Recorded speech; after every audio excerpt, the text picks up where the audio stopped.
This is J. Krishnamurti's second public talk in Madras, 1974.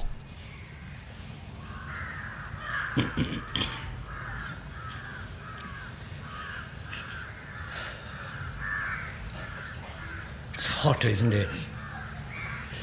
No? Yes.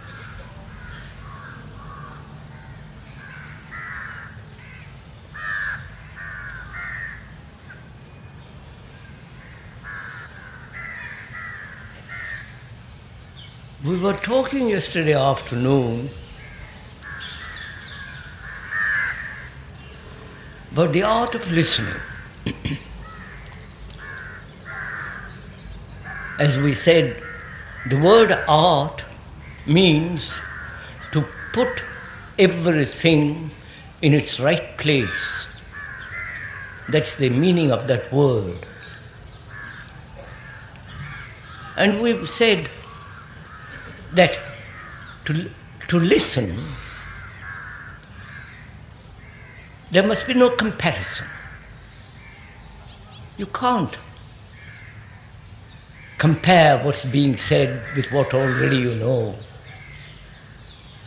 or judge or evaluate, but actually listen,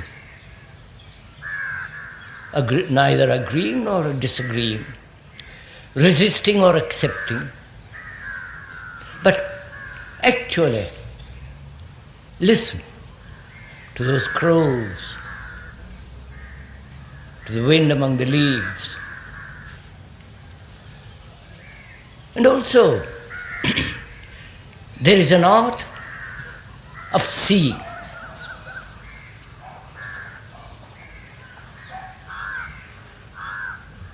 Seeing not only what is happening about one, the confusion, the misery, the starvation, the dirt, and the beauty of a lovely tree, and the sunset, and the branch, and the waving leaf, and the ways of the politician, the affairs of the businessman, the crookedness of human thought outwardly, but also to observe, to see inwardly, which is much more difficult and needs greater awareness, attention, to see what's exactly going on within oneself. Not gastronomically, of course, but what's going on within one's mind, the motives, the contradictions, the cunningness of thought, the movement of desire, the ambition, the greed, the envy, the corruption, the various activities of the mind, hidden and obvious. To observe all that. And to observe becomes quite imperative in times like these, when we are bombarded all round. We are bombarded by the newspapers, by the politicians, by the priests, by the philosophers, who are really not philosophers, merely word spinners or theoreticians.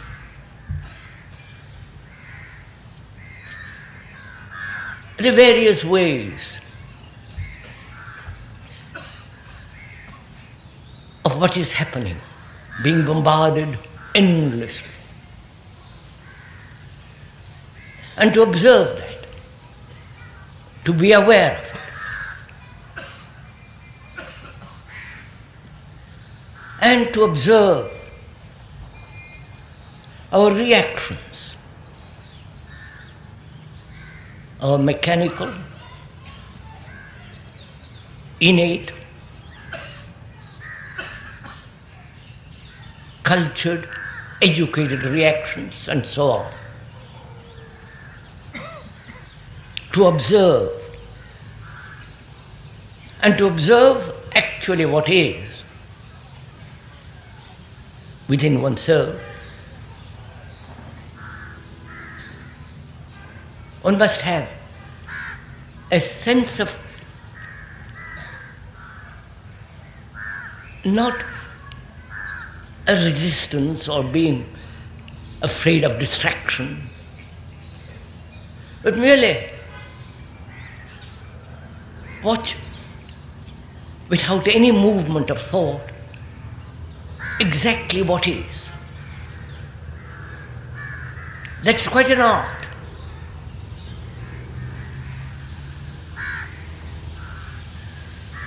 And if you can watch without a movement exactly what is taking place within one, then you will find the content of our consciousness. Our consciousness, that is the capacity, intellectual, emotional, physical responses and so on, with all their desires, sensory demands,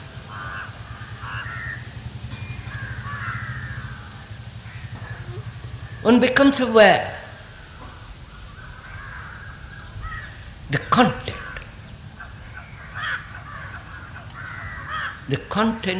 of one's whole being.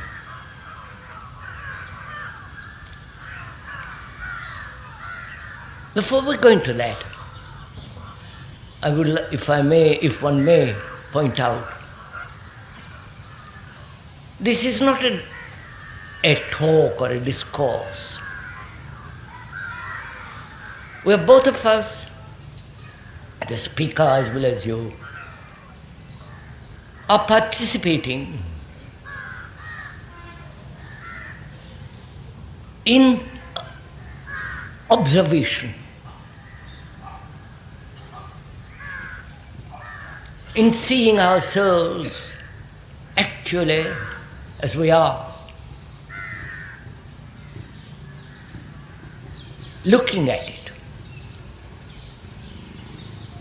sharing our perceptions together.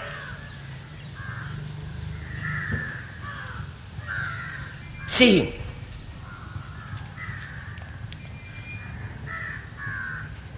how the movement of thought occurs and our responses. That is, to share together, to take a journey together, to walk together with care and see for ourselves the whole content of our consciousness, which is our being, our awareness, our sense of wholeness.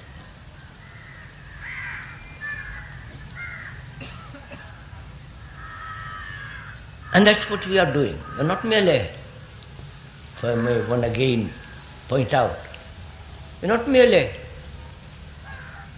listening to a series of ideas and words and descriptions, because the description is never the described, but rather looking through the description, through the symbol, the reality of exactly what's going on in ourselves.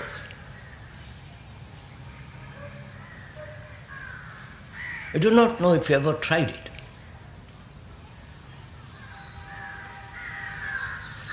Not be pained by what one sees, discouraged or depressed, but to look at exactly what is going on. Therefore, all the peripheral movements, you know what I mean by peripheral, outward movements, movements from the outside, as it were, comes to an end because you are really interested to see exactly what is going. Therefore, there is immobility of all movement. There is cessation of all movement, but only seeing actually what is. Please experiment with what we are saying as we are saying.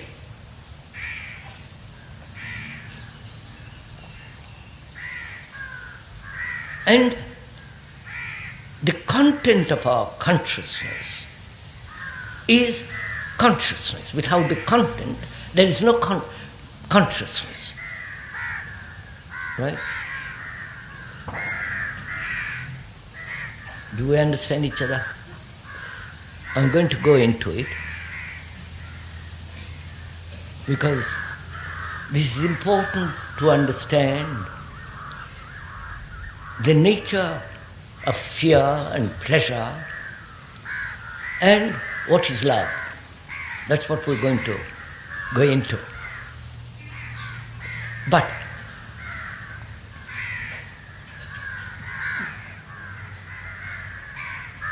without understanding or being aware or watching, without any resistance or acceptance, just watching the content,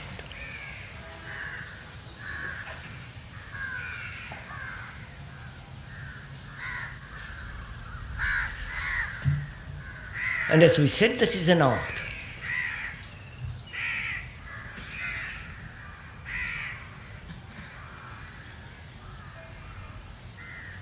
The content, if you have observed, if you are self-critically aware, is all the things that thought has put into it.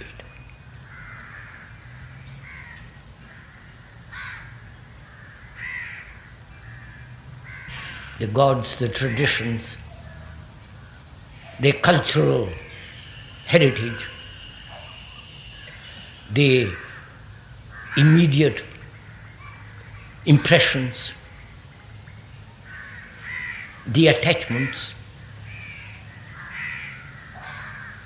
the sense of great loneliness,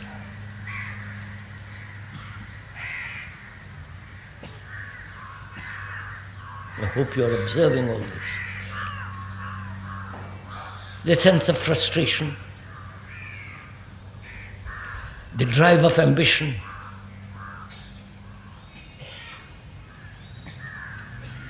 the innumerable hurts, the wounds that one has received from childhood.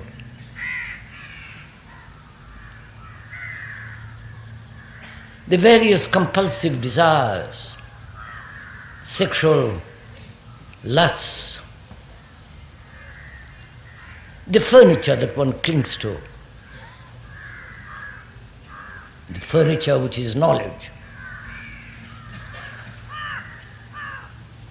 the beliefs, the dogmas, the rituals, all the things that man has sought and is seeking are the content which make up our consciousness. That's simple, that's clear, obvious. The philosophies, the ideals, the Ramas and the Krishnas and the Jesuses and the various religious propaganda which has been thrown at us, bombarded century after century. And through it all weaves pleasure, fear as the two principal mainstreams. The pursuit of pleasure,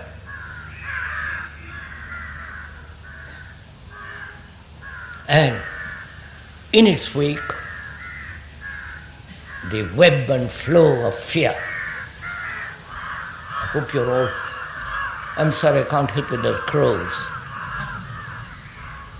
This is their evening too.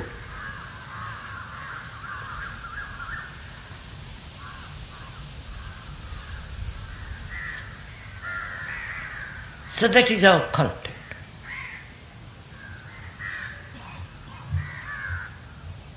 Now, is one aware of this?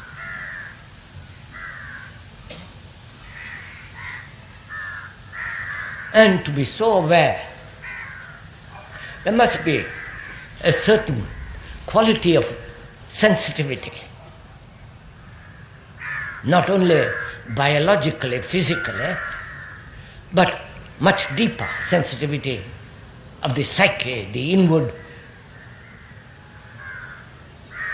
antenna that receives, that feels, that vibrates to something that's going on.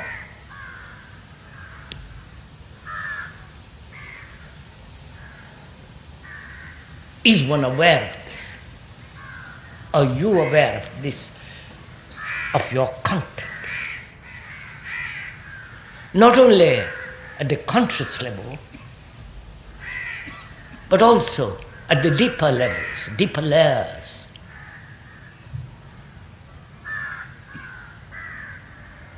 One may be conscious, aware of the movements of thought, of desire, of pleasure, of the inevitable movement of fear. At one level. And is one aware of that?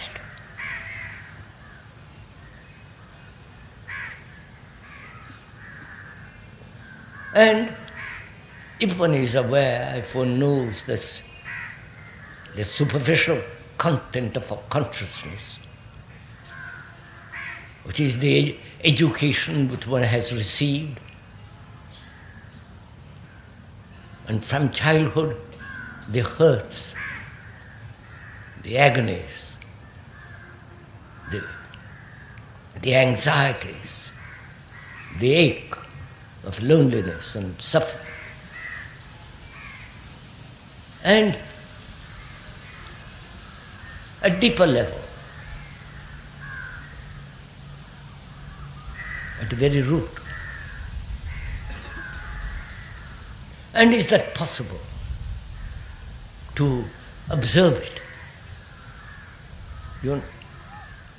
Is it possible for a conscious mind to observe, to see the very roots, very deep hidden demands, motives, hopes, fears, causes of pain and so on? You understand my question?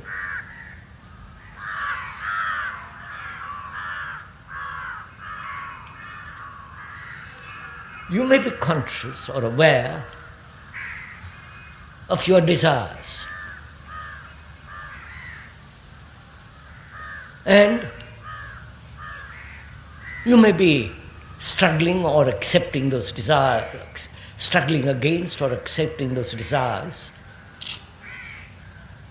and live at that superficial level, as most people do. And to inquire into the deeper levels, deeper hidden consciousness,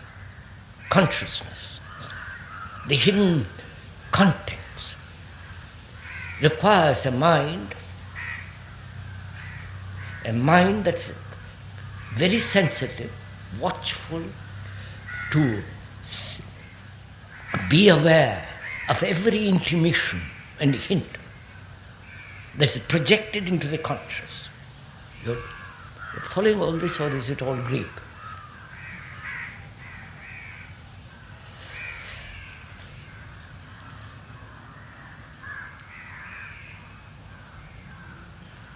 Then the whole content of consciousness, the totality, not just fragmentary incident and accidents and fears and pleasures and hurts, but one is aware totally of the whole content. And that very content limits consciousness. You understand?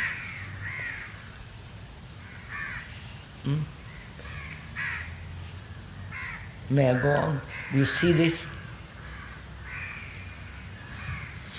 Look, if I'm a Hindu, I'm not, by the way. Nor European, nor Christian, nor Buddhist, nor all the rest of it. If I'm a Hindu, or a Muslim, or a Christian,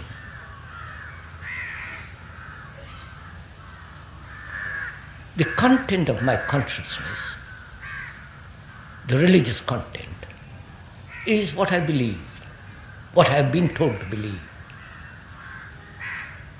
And that propaganda has been going on for years and centuries, and has become a tradition. And I accept that tradition.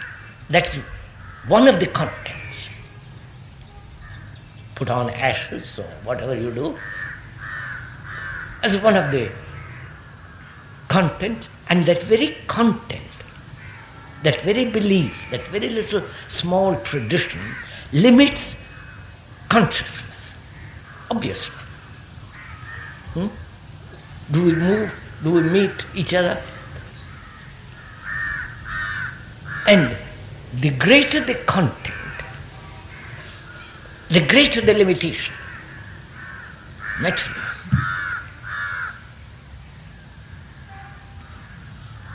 The greater the prison in which that consciousness is held.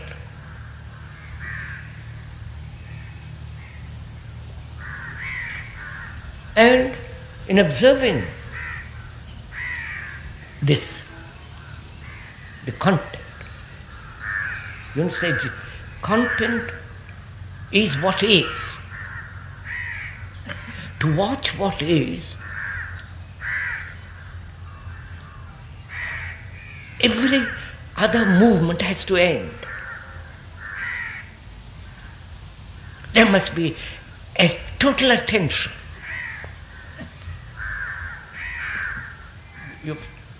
You're following all this?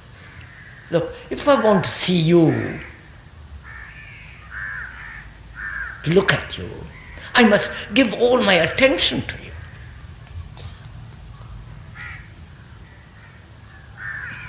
Not bring in my prejudices, my like and dislike and all the rest of that, but observe, see clearly. So, one discovers, as you are discovering, I hope now as we are talking, for yourself, not because the speaker is telling you, then you become another second-hand human being with new set of ideas, accepted from another, and so on. But if it is something you yourself see actually,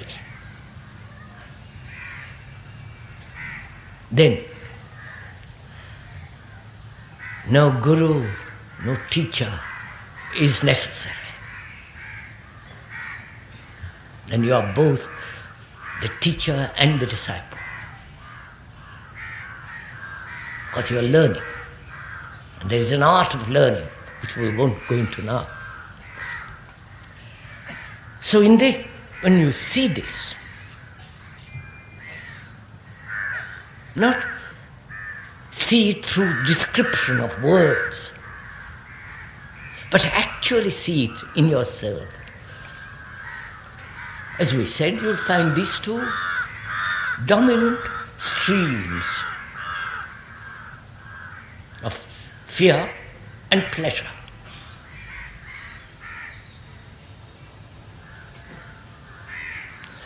Pleasure in all its forms. Sexual, sensory pleasures, the pleasure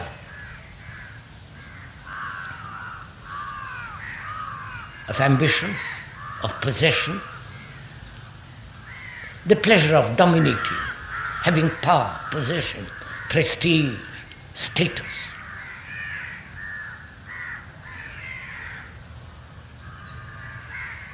The pleasure of being appreciated.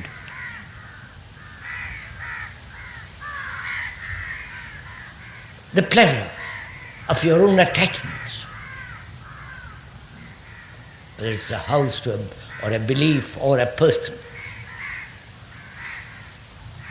Please observe it in yourself as you are talking. See actually what's going on.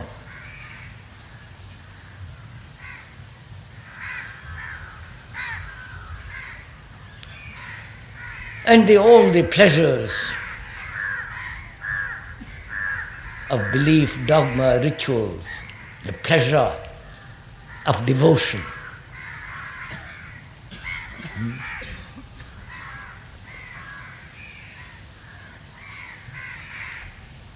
And with it, the innumerable fears that one has.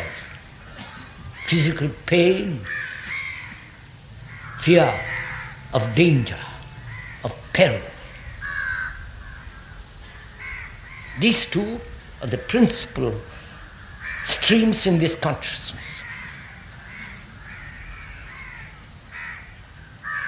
And without really, deeply understanding, not verbally, but having an insight into pleasure and fear, love becomes extraordinarily superficial.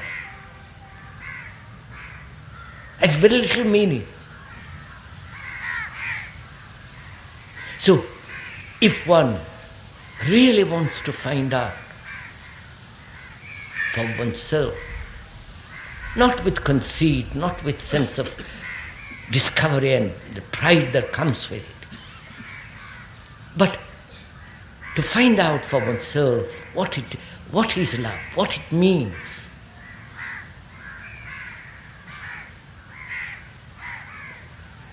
And that's only possible if one understands the nature and the structure of pleasure and fear. Because if these two are not really, basically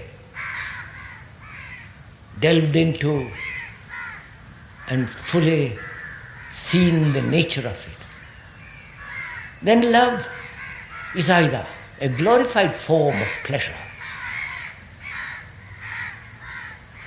or a devotion to some idea, to some image created by the mind or by the hand. And that devotion to an external thing, which is really projected from an inward demand, that devotion then becomes a self-projected enjoyment.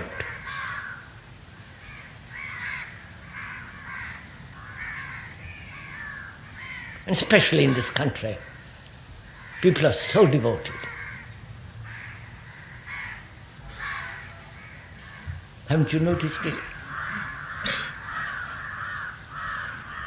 And you have invented, some philosophers invented 4 paths to truth: devotion, knowledge, action, and something else. Life is a total unitary movement. It's not to be broken up. So devotion to your God, to your ideal, to your idols, to persons, to your gurus, that sentimental, sloppy, meaningless devotion. It's part of the pursuit of your own pleasure. All that's involved.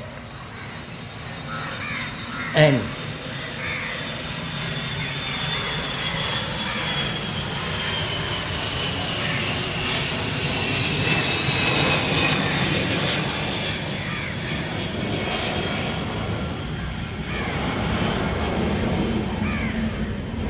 is one aware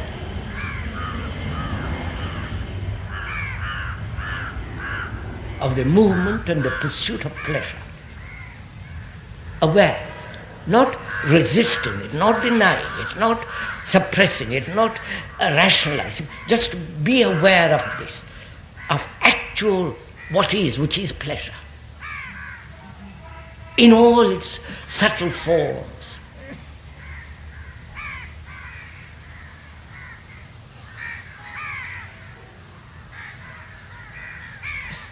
Can you see it as it is in yourself, how your mind is pursuing endlessly?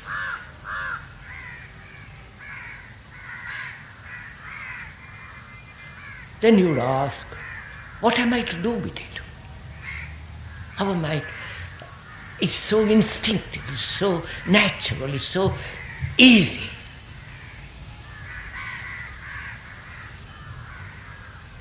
And all religions, in the name of God, in the name of service to God and all the rest of it, said don't seek pleasure, suppress it, control it. Right? Isn't that so? Suppress your desire, hold it. So, one is trained, conditioned, educated, not to the understanding of pleasure, but to give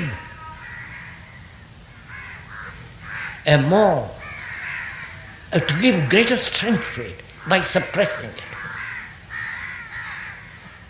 or by letting yours go and enjoying yourself.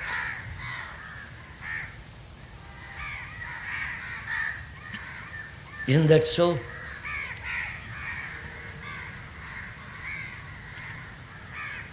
And can you watch this? Can you observe the actual movement of pleasure?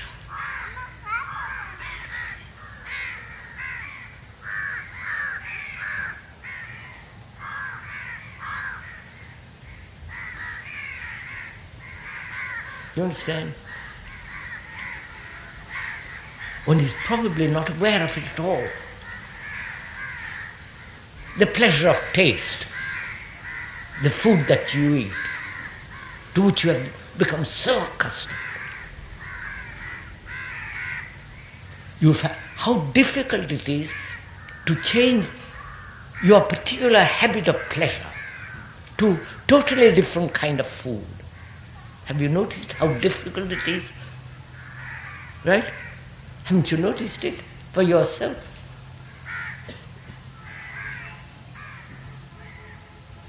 And you have these patterns of pleasure.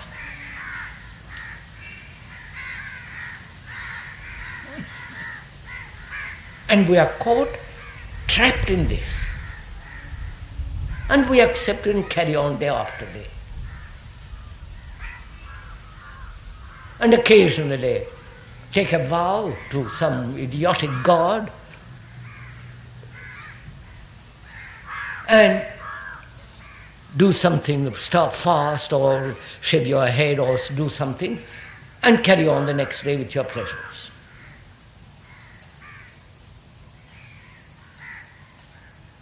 You satisfy your superstitions and carry on with the one thing that your mind wants, which is pleasure.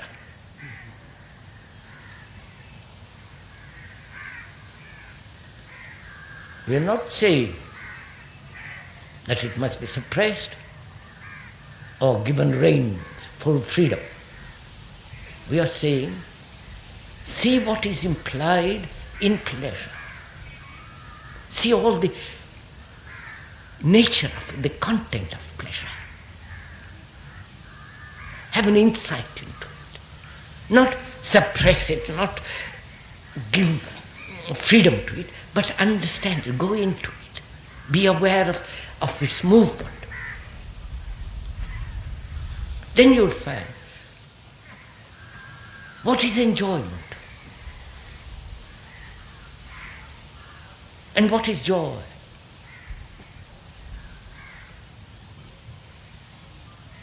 You see a beautiful sunset and you say, you enjoy, there's some delight. At that moment, in seeing the sunset, taking delight in it, then what takes place? The delight of that moment is registered in the brain as memory. I hope you're following all this. As memory. And that incident of delight which has gone, now stored up as memory, and the pursuit of that delight as memory becomes pleasure. Right? You followed this? You understand?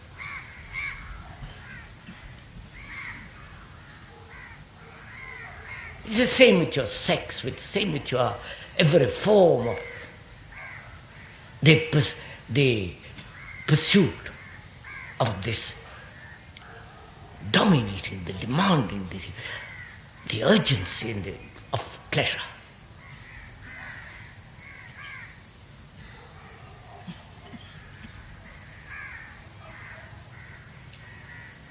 And the other side of the coin is fear.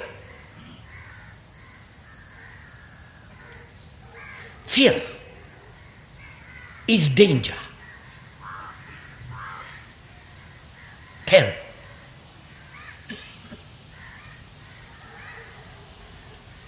Fear in all its multiple forms, both physical, psychological.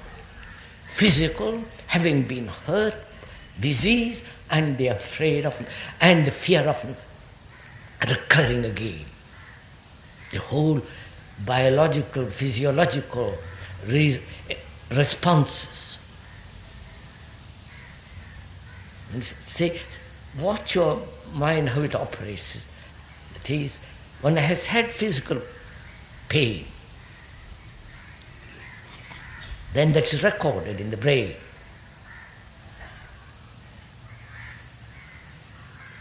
Then that very recording simulates thought, and thought says, I hope I'll not have it next week. And fear is set going. You're following all this? Do watch it in yourself, it's not so very difficult. And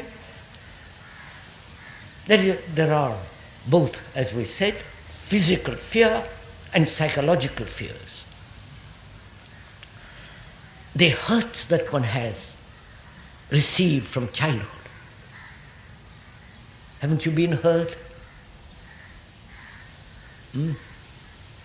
At school, the teacher compares you with another who is cleverer than you are. And that very comparison is a wound.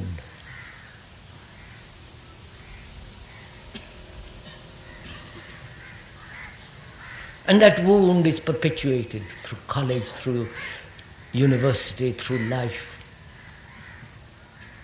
And one builds a wall around oneself not to be hurt anymore. One withdraws.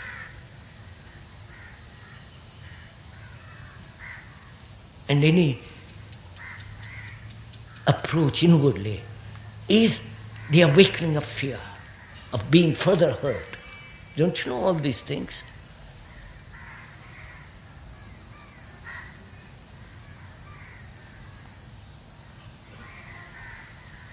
The speaker has never been hurt.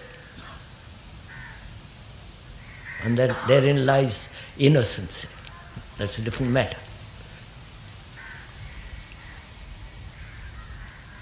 And there are the fears of death, of loneliness, of not being loved, or having love, or loving, not receiving, reciprocated, and so on, so on, so on. We live in the darkness of this fear, whether you're conscious or unconscious of it.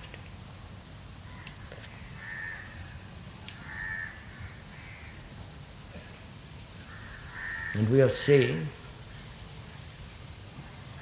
if you know or how to look, please listen. It's your life, not my life. Please listen to what is being said. If you know how to look, how to observe fear and pleasure, without the division as the me as the observer and the observed, but you are the pleasure and you are the fear. So just remain with that reality.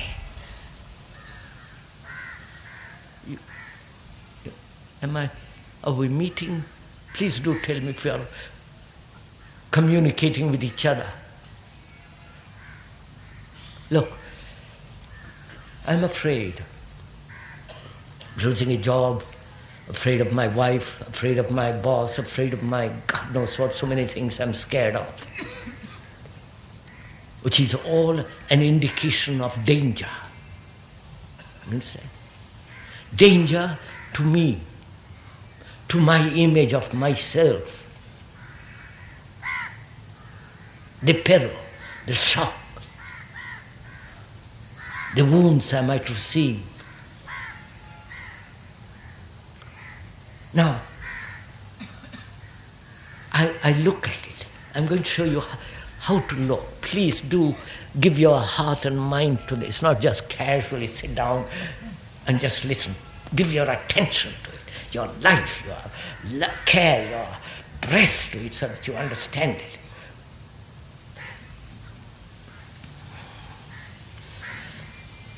You are hurt, aren't you?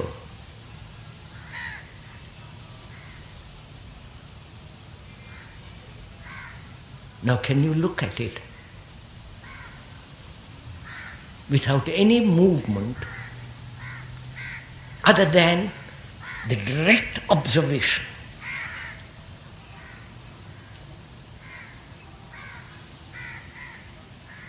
I've been hurt, suppose, and I'm looking at it, neither wanting to find out the cause of it, which is a waste of time. The wound is there. And to go into the cause of that wound is a distraction to what is.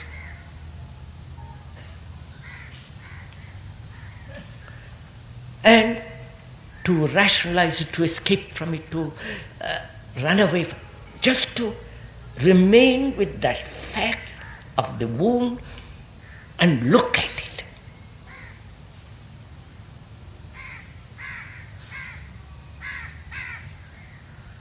Not who has hurt you, that's totally irrelevant.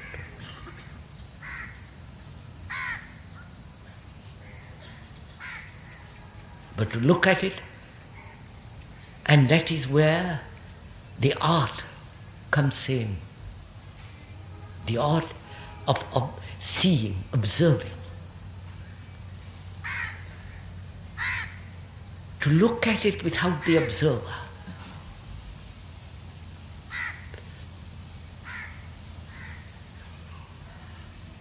The observer is the past. The observer with all his resistance to that wound. The observer who says, who has separated himself from that wound and is trying to do something about that wound.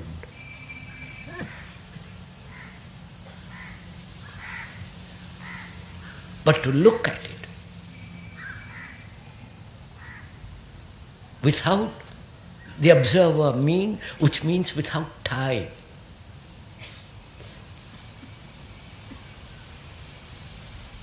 Just to see actually what is going on. What is.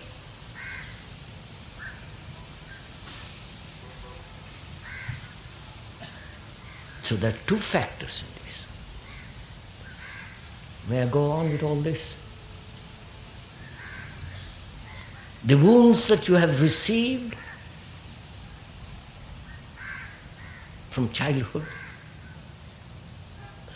and the prevention of further hurts. You understand? There are two problems involved in it. Are you following all this? Oh, good Lord, I don't know.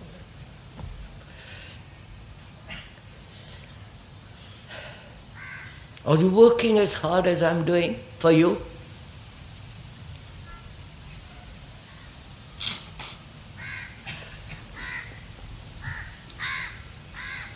There are two issues. The wounds that have remained and the wounds that you may receive the next minute.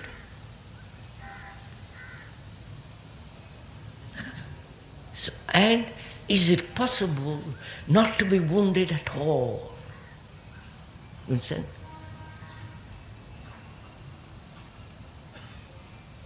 The wounds that I have received, if I have received any, what am I to do with it? I can't forget it. There they are. Deeply embedded. I may forgive, I may do all kinds of things to cover that wound up. But it's there. What am I to do with it? And also what am I to do? Never to be hurt again. Have you put all these questions to yourself? Or am I putting questions to you?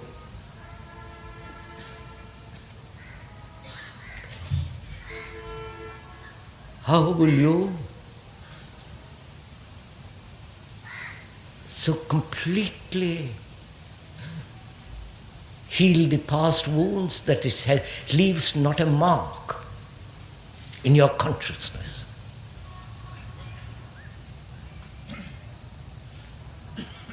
And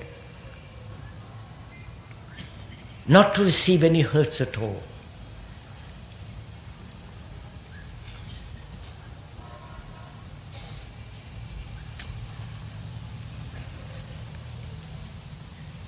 Because a mind, a consciousness that is hurt, will never know what love is.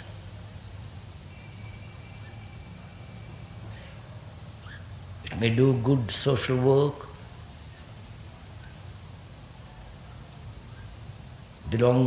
become a party member of the communist, socialist, or God knows what else, go from one guru to another, and be terribly devoted to some idol or guru or some human being or to an image that you have projected for yourself. And as long as you have not understood this deep hurt, love will never come to your heart. That's so obvious. So it is absolutely essential to find out for yourself whether that wound can be healed so completely that leaves no mark.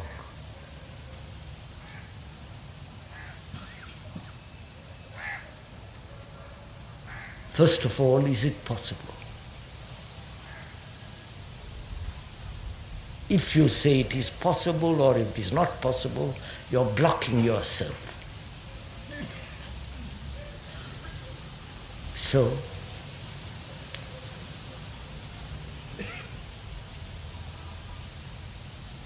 what have you done with the hurts that you have received? Are you aware of them? If one is, then you have built a wall around yourself, haven't you? You understand? Come on, sir.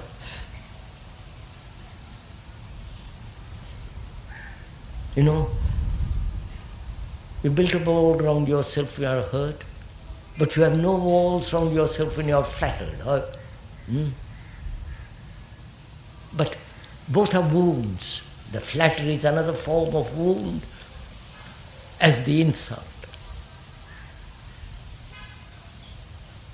So that neither flattery nor an insult leaves a mark.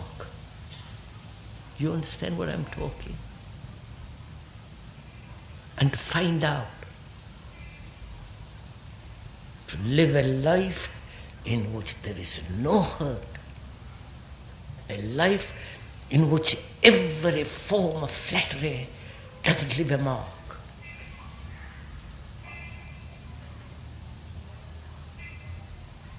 Then only you know what compassion is. So one must find out, because compassion is the regenerating factor in life.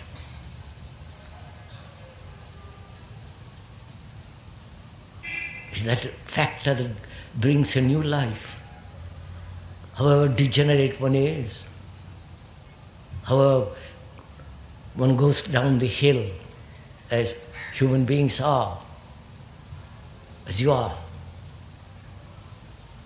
If that compassion, which means passion for all, for everything, and also it means compassion also includes working together.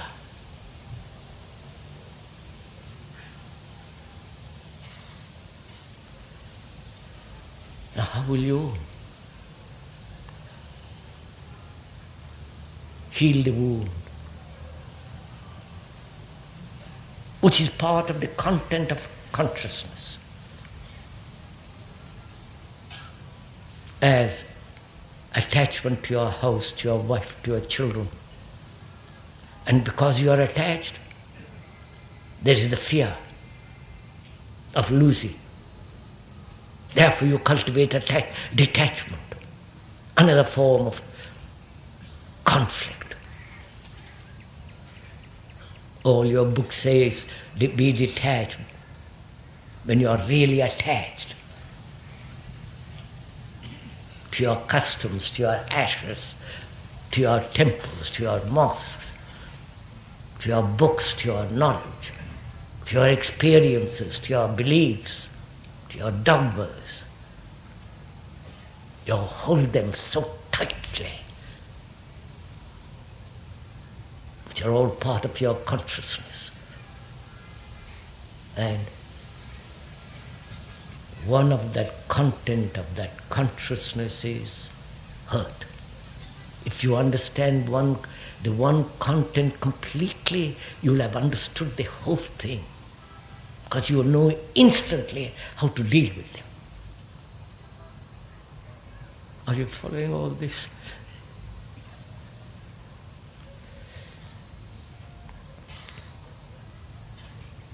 So first, are you aware of the hurt?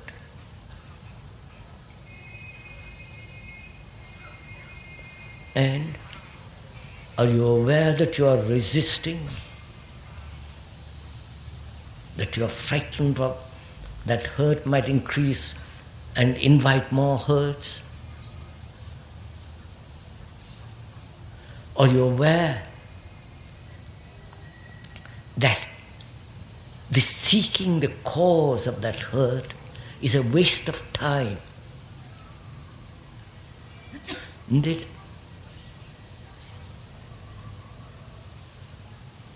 So what has happened? You're not spending your energy in inquiring into the cause of that hurt. You're not building a wall round that hurt in order not to be hurt more. You're no longer trying to cover it up. So you're merely completely watching, observing, seeing, which means you're giving complete attention to that hurt. You understand? Please, you understand? Then when you give your complete attention, then you will see that the hurt is no longer there. Which means a mind that is not attentive gets hurt. Do you understand? It is only the mind that is inattentive that gets hurt. It's only the mind that's inattentive when it's flattered that gets its own form of hurt, another form of hurt. So when you give your whole attention, and that whole attention is not possible when you are resisting, building a wall around that hurt, frightened about being further hurt, all those are indications of inattention. And when you give your complete attention, then you will see that there is no hurt or any hurt that you may receive. Then only you can proceed to find out what love is. Is love pleasure? You understand? You understand the meaning now of my question? We have said love, pleasure invites always fear. And is pleasure, love, find out. Is pleasure desire?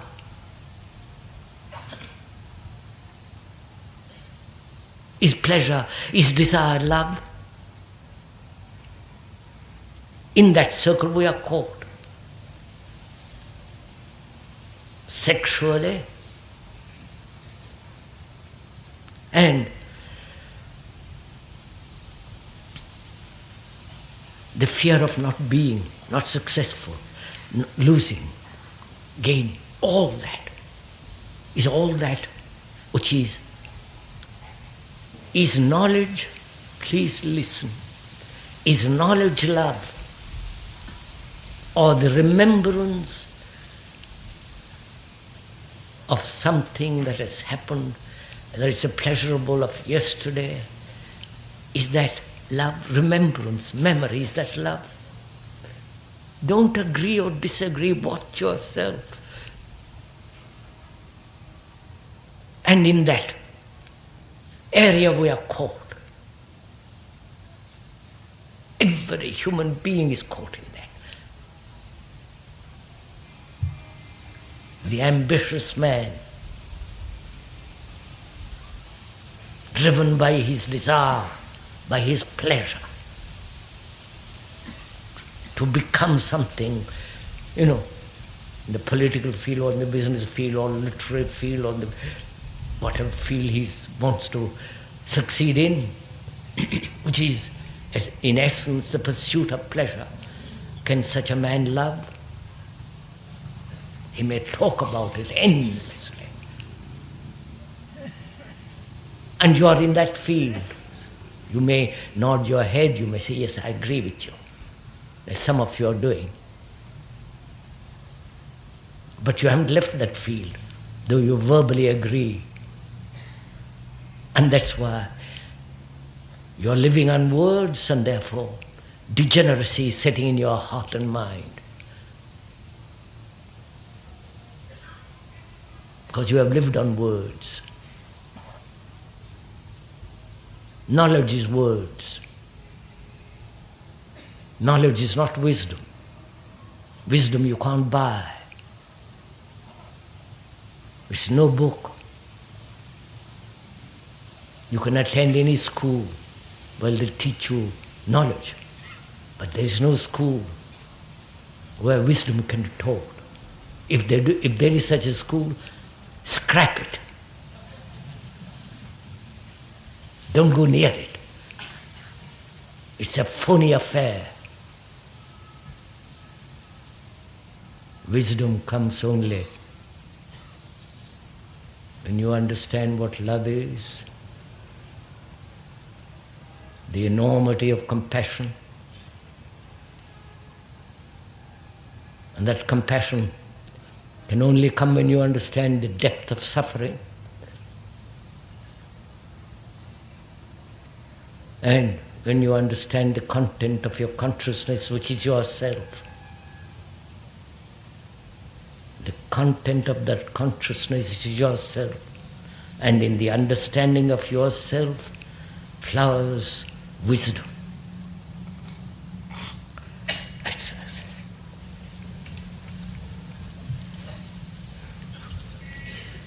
Do you want to ask any questions? Wait. Oh my God, you people. Just a minute, sir. Take a breather. Wait, sir. I'm sorry I asked you if I asked questions. That means you have not listened to what I have said. You haven't followed what I have said. You are full of your question. Therefore you haven't learned the art of listening.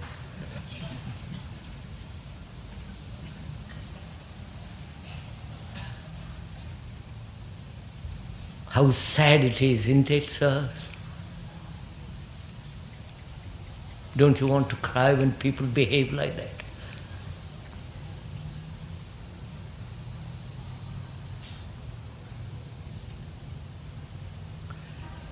I asked if you want to ask any questions. We must ask questions. We must doubt everything. We must be skeptical. But doubt must be kept on a leash. As you keep a dog on a leash, doubt must be kept on a leash. And you must also know when to let go the leash. You understand?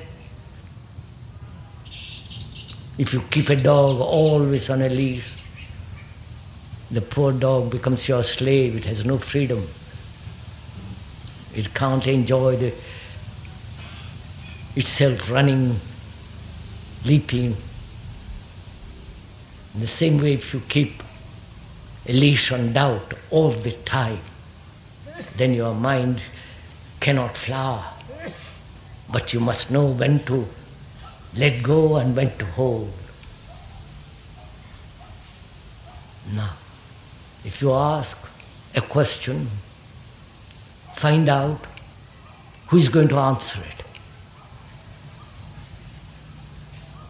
This is not a clever statement. And if you are asking a question,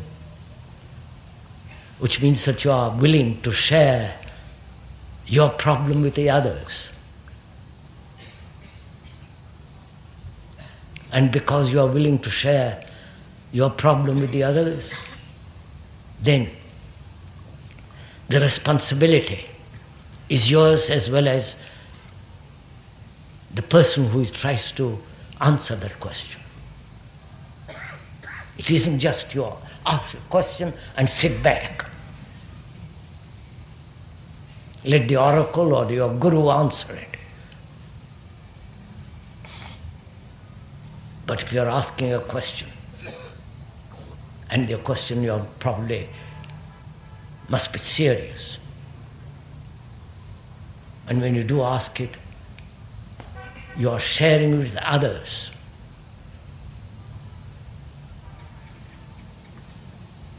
And are you willing to share with others?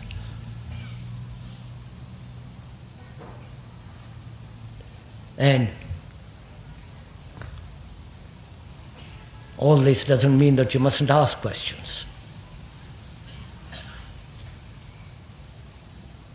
But you must also know, when you ask questions, at what depth do you want it answered?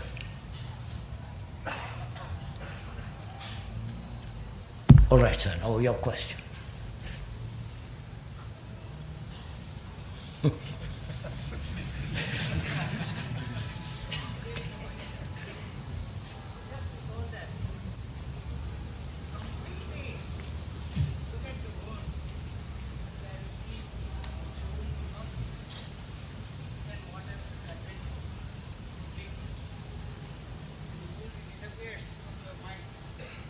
What, sir?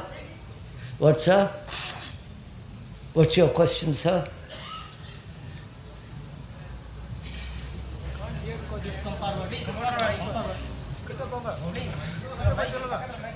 It's all right, sir. If you will speak slowly, I'm sure we'll hear it.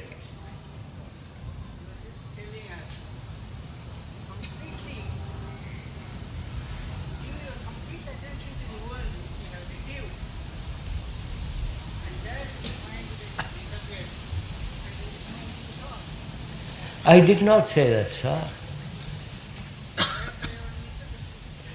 Oh, my Lord, at the end of an hour and a half, quarter, you have to repeat. Look, sir, this is what I say. It's not what I said, sir, which is important. But have you looked at your hurt? Do you know you are hurt?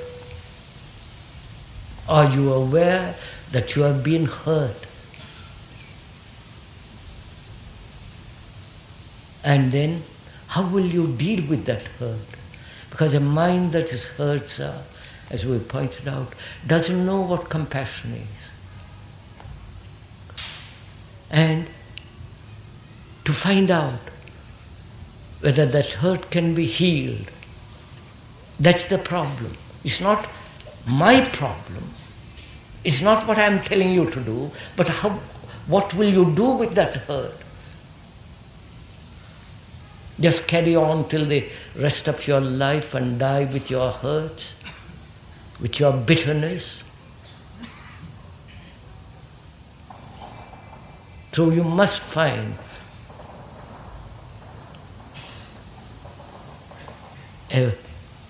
you must end that hurt. How will you end it? I was pointing out only, sir, what takes place. Resistance and so on. And if you have not listened, I'm not going to go through all of it again.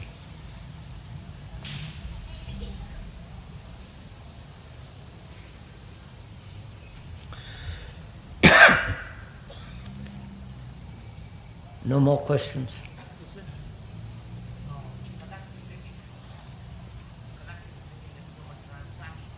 What's that?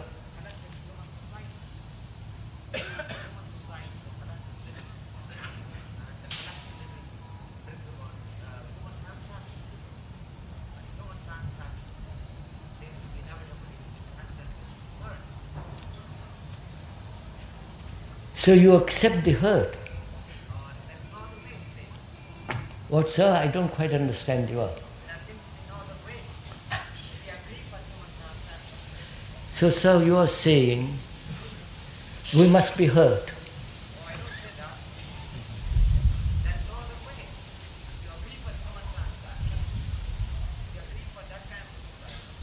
We live, I understand your question, sir.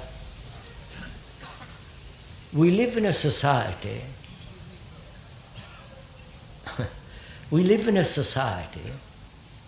that's perpetually hurting human beings.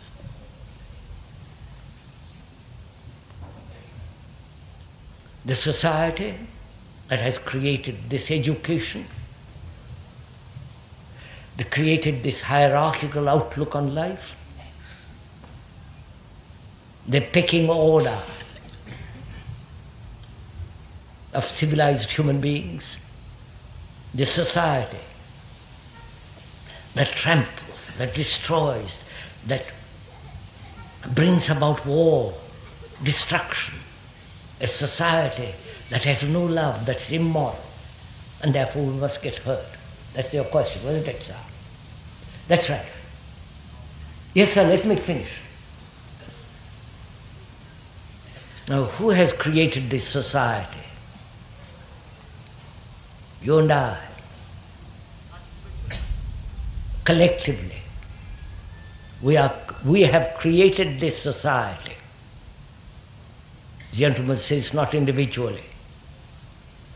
Are you an individual or collective?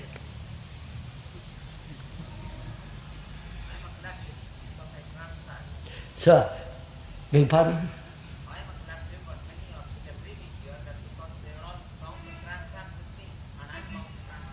Yes, sir, that's what I'm saying, sir. You're not individuals. You're collective. That's so obvious, isn't it? You're all thinking one way.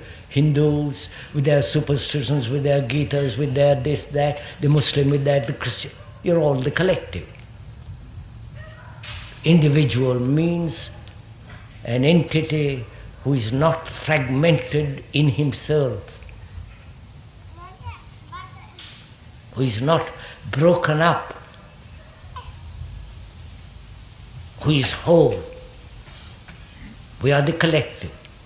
The collective greed, collective hate, the collective desire, collective ambition has created this society. And we are responsible for it. And to change that society, we must change. And I've talked about it. That is, by your changing, you bring about a transformation in the collective consciousness. And you are not willing to change. Because, that's too difficult. We are, fault of the society. We find excuses. Part of our laziness. And so we are caught in this. And so we accept our hurts. And I say there is a way to end your hurt, and therefore that the ending of your hurt, which is collective hurt, affects the consciousness of the collective, which is you. Right, sir? No, sir, that's enough, sir.